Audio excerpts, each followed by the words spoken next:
നിങ്ങൾ സ്ഥിരമായി അൽഫാമും മയോണൈസും കഴിക്കുന്നവരാണോ? എങ്കിൽ ഒന്ന് സൂക്ഷിച്ചോളൂ.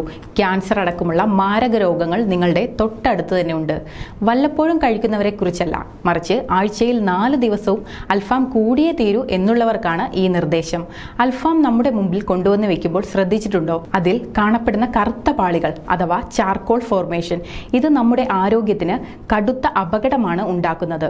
ഇത്തരം ചാർക്കോൾ ഫോർമേഷൻ നമ്മുടെ ഉള്ളിലെത്തിയാൽ ക്യാൻസർ സെല്ലുകൾ രൂപപ്പെടാനുള്ള സാധ്യത അധികമാണ്. അൽഫാം ചിക്കൻ സ്കിന്നോട് കൂടിയാണ് പാകം ചെയ്യുന്നത്. ഈ സ്കിന്നിന് താഴെയാണ് ഏറ്റവും കൂടുതൽ ഫാറ്റ് ഡെപ്പോസിറ്റ് ഉള്ളതും. അടുത്ത വില്ലൻ മയോണൈസ് ആണ്. ഫാസ്റ്റ് ഫുഡിനൊപ്പം മയോണൈസ് ഇല്ലെങ്കിൽ നോ പറയുന്നവരാണ് ഇന്നത്തെ കുട്ടികളും മുതിർന്നവരും. മയോണൈസ് പതിവായി കഴിക്കുന്നത് ആരോഗ്യത്തിന് ഒട്ടും നല്ലതല്ല. ഇത് വെറുതെ പറയുന്നതല്ല.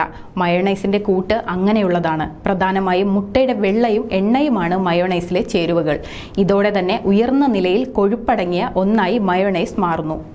അമിതവണ്ണം, ഹൃദയ സംബന്ധമായ പ്രശ്നങ്ങൾ, രക്തത്തിലെ ഷുഗർ നില ഉയരുന്ന അവസ്ഥ, രക്തസമ്മർദ്ദം എന്നിങ്ങനെയുള്ള പ്രശ്നങ്ങളാണ് അമിതമായി മയോണൈസ് കഴിക്കുന്നവരിൽ കണ്ടുവരുന്നത്. യുണൈറ്റഡ് സ്റ്റേറ്റ്സ് ഡിപ്പാർട്ട്മെന്റ് ഓഫ് അഗ്രികൾച്ചറിൽ പറയുന്നത് 100 ഗ്രാം മയോണൈസിൽ ഏതാണ്ട് 680 കലോറി ഉണ്ടെന്നാണ്. മയോണൈസ് ഒരു സമയം കഴിഞ്ഞാൽ ഭക്ഷ്യവിഷബാധയ്ക്ക് കാരണമാകാറുണ്ട്. കാരണം അപകടകരമായ ബാക്ടീരിയകളുടെ വളർച്ചയെ സഹായിക്കുന്നതാണ് മയോണൈസ്. കൂടാതെ കൊളസ്ട്രോൾ വർദ്ധിക്കാനും ഹൃദ്രോഗത്തിനും കാരണമാകുമെന്നും ആരോഗ്യ വിദഗ്ധർ മുൻപേ തന്നെ മുന്നറിയിപ്പ് നൽകിയിട്ടുള്ളതാണ്. നമ്മുടെ ആരോഗ്യം നമ്മുടെ കൈകളിലാണ്.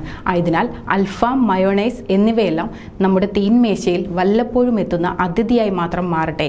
ഒന്നു മാത്രം ഓർക്കുക, നമ്മുടെ ആരോഗ്യം നമ്മുടെ കൈകളിലാണ്.